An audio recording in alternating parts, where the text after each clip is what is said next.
Knowing a known cheater. Hey, person who's being cheated on. I'm not sure if you remember me, but we met on a cruise back in December of last year. I've been friends with your fiancée ever since then. We've been talking on Snapchat every single day. I have no interest in having any sexual relationship with her. I genuinely always wanted to keep it as just friends. Over the past half a year or so, I've come to know her and respect the out of her, but I've also learned of a few things that I've struggled with personally, and it's been eating me up inside and ruining my life. I've been gambling my ass off and feel like Eve sort of obtained a gambling addiction, but I can't help but feel that I used it as a coping mechanism to forget about the negatives I know about, said person actively cheating.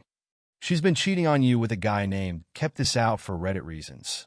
I've known about probably since March, and when I found out, I honestly broke down in tears and tried everything I could to make sure she stopped.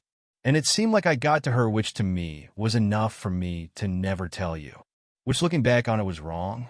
As of sometime around the beginning of August, she went to work over the weekend, and I haven't reason to believe, I'm not certain this time, she had ulterior motives which consisted of cheating on you with the same guy. I don't know his last name, his first names, but I know he was best friends with Cheater's post-past best friend who died a year or two ago.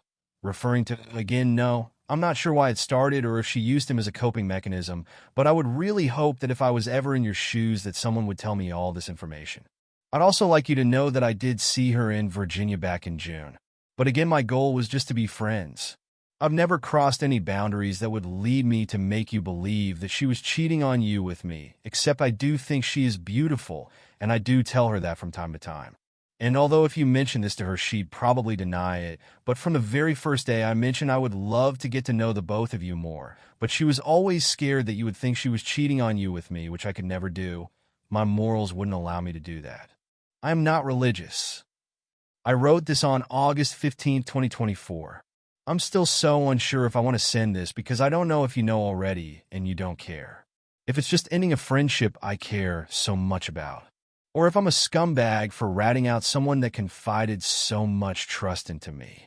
It makes me feel like I'm betraying someone or I'm unloyal. I'm sorry it took me this long to finally even have the courage to write this. I'm currently crying as I'm writing this because it's painful to me how someone as intelligent as her can do something so shitty. But also on the flip side of the coin, it also hurts to know that you probably have no clue about any of this, and you have given her a life that people could only dream of, and the fact that she chooses to cheat on you just shows me she isn't meant to be trusted. She also knows some stuff about my life that could potentially ruin my life. It's nothing morally wrong, because I also felt like I could trust her, which is another reason why I've been unsure about sending you anything close to something like this. But I feel like my life these past few months have been on a downward spiral, and I feel like knowing such vital/negative information on yours and her behalf is one of the leading causes for my terrible choices. I'm sorry.